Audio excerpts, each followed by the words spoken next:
A very good day to you, ladies and gentlemen. Welcome to another episode of the Candy Talk here on Herman Manyora's YouTube channel. My name is Evans Okinya. I'm glad that you've joined us for these conversations here. I'm here with Wakili Willis Otieno, who is the Deputy Party Leader of Safina Party, Constitutional Law and Governance Expert. Wakili, good morning. Good morning. How are you? I'm fine, thank you.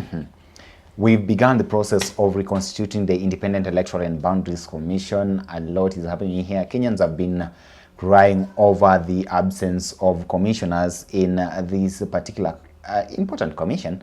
But then already we've seen the interviews are on, and we've seen the kind of names which have already been put forth with regards to, especially the most important role here, the chairperson of the electoral body. Some Kenyans are actually taking issue with some of the names that they've seen all over again. And this brings us to our conversation today. In the first place, why is this post so important, the chairmanship position? You know, Kenyans have misunderstood the role of Iebc and the chairperson in our elections. Because in the last 3 or so elections, we witnessed a superimposing chairman who seems to have or arrogated upon himself the singular duty of determining who the president of the nation is. Yes.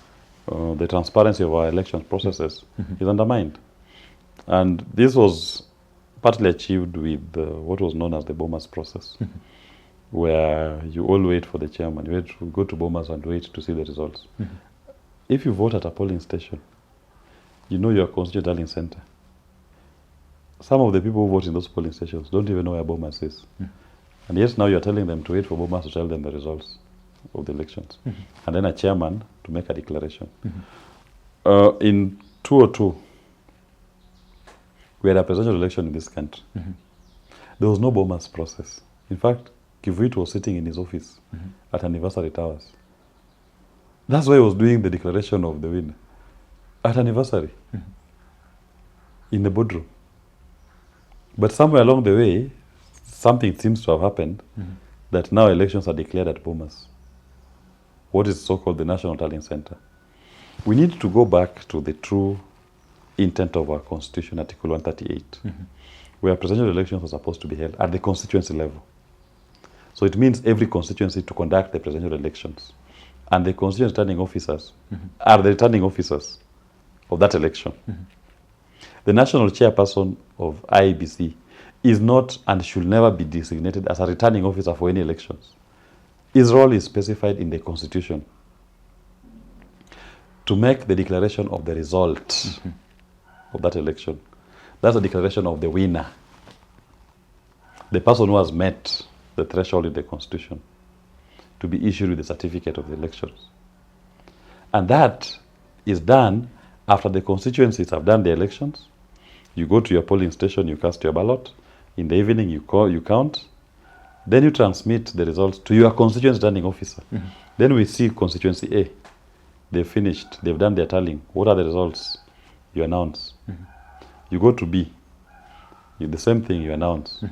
And every Kenyan observing the process, the media should be free to air the tallying as being done at the constituencies and tell us, Mvita constituency, they are ready. These are the results. Everybody in their own home can take the tally. You go to Bobasi, you go to Matungu, you go to Alego, and as they announce, you write, you add up. When a candidate has met the threshold, we all know that candidate A, Jimmy Wanjigi, has met the threshold. He is said to be declared the president. Everybody knows. So by the time the president is receiving the documents from the polling station, from the constituencies, the whole country knows who the winner of elections is. But unfortunately for us, we've elevated a chairman to be supra-constitutional. That you all wait, they give you some TV at Bomas, and they tell the media, don't relay any results, wait for us to come and read for you. And that is what you... And the National Tallying Center is just but a crime scene. That is where anybody who wants to manipulate our elections goes to. Because there you have a bird's eye view of all the results. And with that bird's eye view, you will know which areas you need to tinker with. But if it was being done at the constituency level as provided in Article 138 and in the minor KI case, which I have the honor of prosecuting, we will not be having the kind of hula baloo we have in our elections. Look at it. Part of what Bomas demonstrates to you, you'll find in some counties, the votes cast for president, the votes cast for member of parliament, the votes cast for governor, the votes cast for senator, the votes cast for women rep. If you add them, total votes cast for those positions, you'll find the one for governor, senator, women rep are tallying. Definitely. Then in some constituent counties, you find the votes cast for president are way more than the votes cast for governor or women rep. That you are being told in this county, over 100,000 people came and voted only for president and walked out. Already, that is impossible. It's impossible because of this. When a voter walks into a polling station, he is given all the 6 ballots and he votes for his candidates in all the 6. If he chooses not to vote for any candidate, he must still cast the ballot. He must still put it in the box. That is what is called casting it. That ballot will be accounted for as the spoiled votes when the counting is being done in the evening. So if 6 ballots were given to all voters for the respective 6 seats, at the end of the polling process, when you are doing the reconciliation, all the tallies for the 6 must add up. But how comes we witness, and people don't even ask this question, that presidential votes in some counties are way higher than the votes cast for the others seats, and yet the same election on the same day? Because it tells you somebody had a bird's eye view and knew I need to top up in this particular county. Let me tinker. And that is what we need to do away with in our elections. We need to implement minor KI case fully and adhere to the provisions of Article 138 of our Constitution. Conduct presidential election at the polling stations and the constituency as the focal point for results announcement. You can call those results provisional, but announce them. Let the media relay to Kenyans the constituency tallies as they are being done, and let the Kenyan people do their own additions to determine what is the outcome of that election in respect to that constituency. The chairman doesn't need the National Tallying Center. We are spending more than 5 billion shillings in a National Tallying Center. In fact, the figure is almost 12 billion. If you take in the technology components, to move a process that goes to feed the National Tallying Center. It's not necessary. Kivitu did it here in 202. And everybody across the board accepted those results. And this approach that I'm telling you, it will even help in terms of any disputes. Because if you are doing it at the constituency level, remember at the constituency level, when people vote at the polling station, they take their ballots, the forms, the agents, the election officials, the security, they all go to the constituency tallying center. When the PO is handing over the results, the agents are there, the boxes are there, the forms are there. Then the tallying is done in their presence. Okay. If there's any dispute, you can say we are disputing what the PO is handing over. See, the box is here. You can open it there. Okay. And do your recount. So that even if someone wants to file a dispute, the dispute should be narrowed down to a constituency, and even to that constituency, it is narrowed down to a particular polling station. Why should, for example, my clients file a petition to challenge the elections, presidential elections for the whole country? My clients didn't have a problem with the votes that were cast. For example, in a place like Narok South, votes that were cast in Bobasi, they had no problem with the votes that were cast in Mvita. But now you're forcing them to file a petition to nullify the entire elections. If the problem was that you're saying the problem that I have with this election is the votes that have been cast in Githunguri, you've narrowed down the dispute to Githunguri. yes. And even in Githunguri, you're able to say the disputed polling stations are the following. Or if it's the entire constituency, you say it's just Githunguri. But if you're ordering a repeat election, you order the repeat election only in the area that is disputed. Let the people of Githunguri go back to the ballot and vote, and we'll include their tally. Okay. Now that is there. But so there's a lot of conflicting interest with regards to whoever becomes the chairperson of our electoral body here, and of course, we are actually wondering why is it that this is the case. And at the same time, do you think that for the first time we can actually witness a situation whereby we end up with commissioners and even the chairperson who've been brought in purely on merit and without any sort of political interference and interest being at play? Merit may be there, but interest is the overriding issue. The applicants and the shortlisted one may be merited, but what interests are they representing in the election? That's where the problem normally is. These interests that seeks to interfere with the elections. So these commissioners who are going to be appointed, I urge them to stay true to the provisions of our Constitution, Article 138, and the minor KI case. Do these elections at the constituency level. Kill the National Tallying Center. We don't need it. Let every constituency announce for us their results. And let us all do the math. Then you will certify them later, and you can do that in your boardroom. You don't need to take the nation to Bomas, take us through a very traumatic experience, and declare your own things as the results of the elections.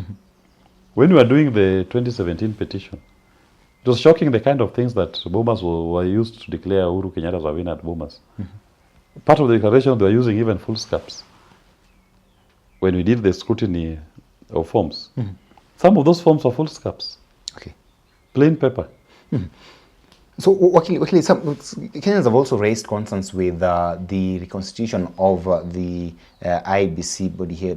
When we talk about the commissioners and all these people here, because we actually witnessed what happened to the Cherera 4 and that big fallout between them and the other three, including the former chair, the late Wafula Chebukati, at this particular moment and point. So have we addressed the issues that were raised at that time such that we won't have a situation whereby the chairperson has the final say? We've not addressed those issues. And that's why I'm saying, in terms of elections management in this country, yes, we have to make a conscious decision as a nation that we'll abide by court orders. And part of abiding by the court orders, go to minor KI case. Even look at the petition. Petition 5 of Raila Odinga, what the Supreme Court said. He said it's supposed to be the commission. All the commissioners make a decision. In fact, it's the commissioner that make the decision. The chairman's role is just to be the public spokesperson in terms of communicating it. But what we witnessed with Chebukati, it was the chairman who decided. At least if you go by the testimony of the other four. Okay. They are saying they were not part of that decision-making process. The chairman made the decision and announced it. His role was meant to be the one of, as a commission, we've made a decision. His role is to go and communicate it. And if there's dysfunction in that commission, it undermines the entire process of the elections. Okay. So talk the body, let's focus on the body. Why 7 in number? I mean, the idea was to try to bring in diversity, to share the decision-making process, that you remove arbitrariness and to vest too much control and power in the hands of an individual. That is why I believe the number was set at a higher number, and 7, so that in case of any tie, you have an odd number that a majority will always be on one side. But what we witness, it means that doesn't even make sense. And those commissioners were very weak commissioners. They were not able to rein in on their chairman in the elections process, because Chebukati did not just start making decisions on the date of declaration. This had been his stock of trade from the beginning. Okay. He was running the commission like he was the commission. And these commissioners never called him to order. They should have told him, no, it's a decision of the commission. We must all be involved in the decision-making process. Your role is just to communicate that which we've decided. We never witnessed that. So even with this group, if they don't understand their role from the beginning, we'll be in the same mess. Okay. But luckily we have a new awakening by the people of Kenya.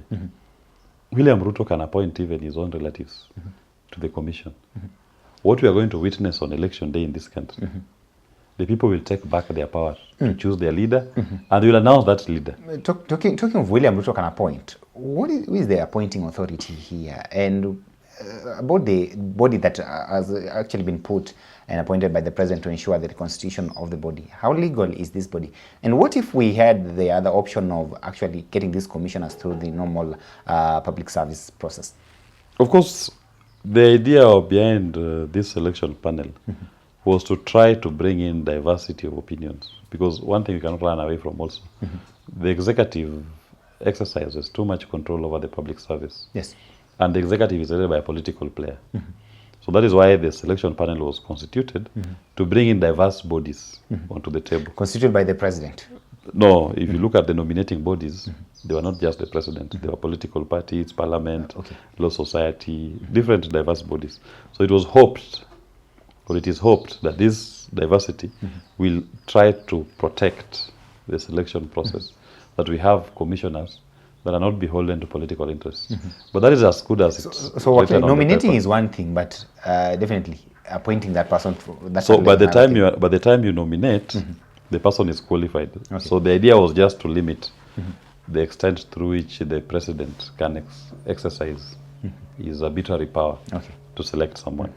That is why the selection panel will nominate, for example, for chair, they'll nominate 3. And he will pick 1. So any of those 3,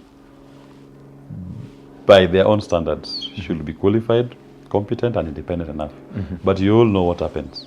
Chebukati was the number last of the interviews for chair when he applied. He was the last person.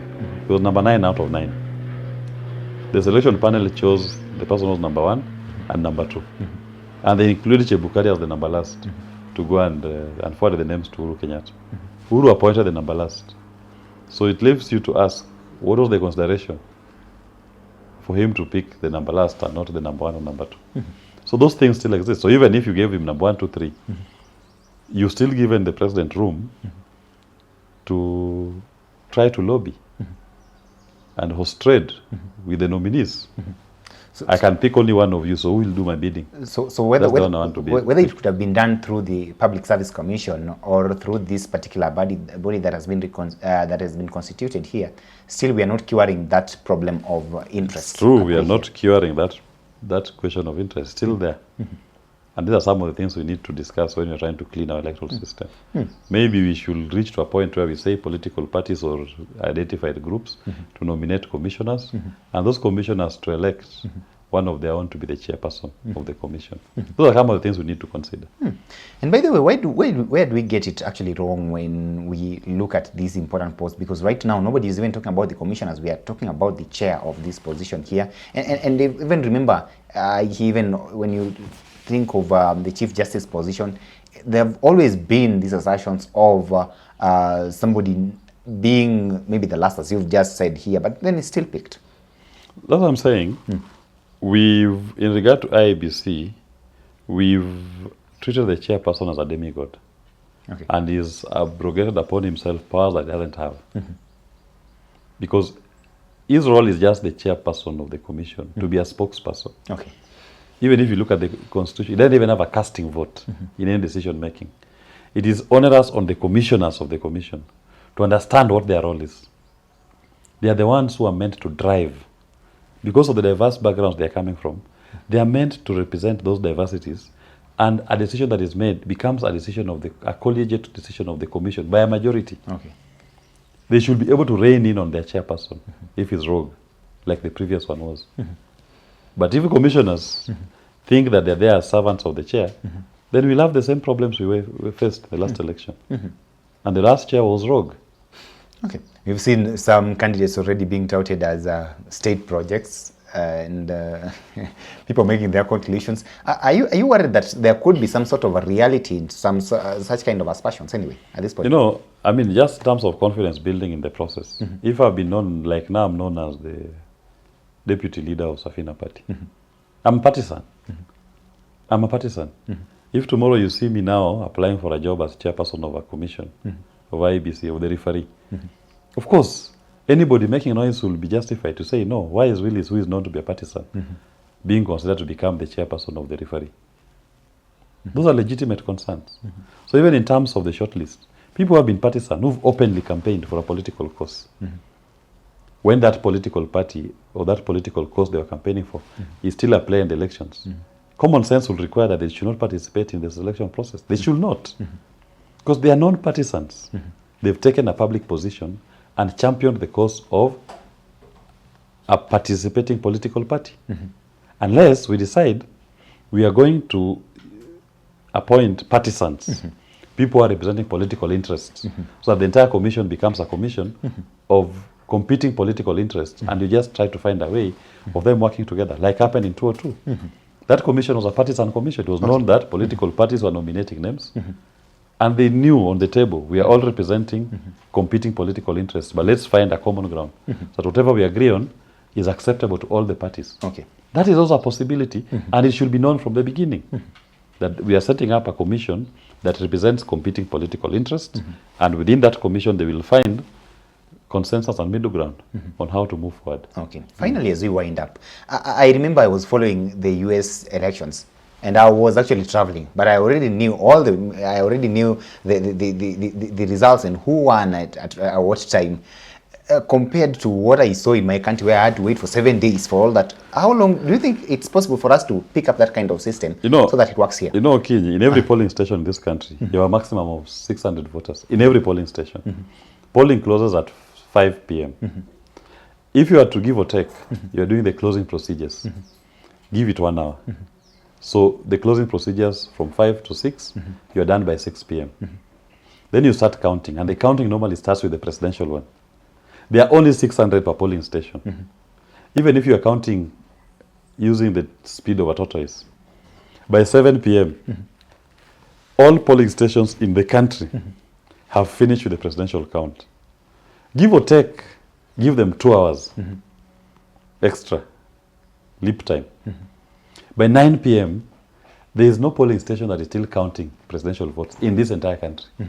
So by 9 p.m., because there are only 600 voters per polling station, by 9 p.m., the whole country has finished with the presidential votes. What stops us from knowing the president by 10 p.m.? You wonder. Such that we should just be talking of the administrative processes of sharing these results, moving the results from the polling station to the constituency, and knowing a provisional winner. In the US, by 21st morning, we all know who the president-elect is. Yeah. And the president-elect has given his acceptance speech. And the person losing has conceded. Why? Because the media is able to relay the information from the pressings as it happens. And they're able to do their own tallying. And if there's a dispute, they know where the dispute is. But us, we are told to wait for boomers. Then the media is told, don't relay the results from polling stations, wait for boomers. Come to the portal to be given the results.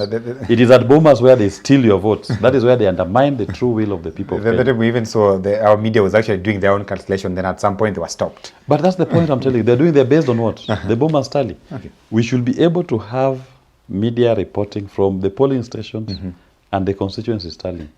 In fact, it should be an offense for a media house to go to boomers to relay to us the results that were cast in votes that were cast in Mandera at boomers of Kenya. No. They should be, the converse should be, it's illegal for a media house to relay the results that are being shared from boomers in respect to votes that were cast in Mandera. Okay. They should be able to relay from that polling station how they are doing the closing, how they are doing the counting, and then tally the results. Essentially, election starts and stops at the polling station. At the polling station, and its tallying, as particular 138, should be at the constituencies. Okay. So the media should be at every constituency telling us what the constituency tallying officer is announcing. And we do our own tallying. And the chairman can sit in his boardroom or his office and do the tallying as I'm doing my tallying. Okay. In my balcony. As somebody is doing his tallying under a tree. As somebody else is doing his tallying in his kitchen.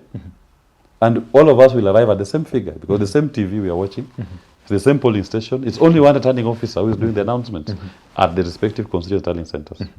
That is what we need to get. So we'll not have to wait for votes from Tharaka Nithi all over. We don't need the Tanzanians to come and sing for us.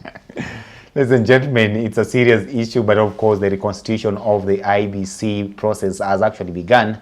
We are just waiting to see what actually happens, and of course a number of potential commissioners are already being interviewed for the same. We'll keep our eyes fixed on that particular process till the time that we'll have a fully fledged commission to head the electoral process in this country. Stay tuned for very comprehensive analysis of the same. My name is Evan Sokinyi. Till we have this conversation again, have yourself a lovely day.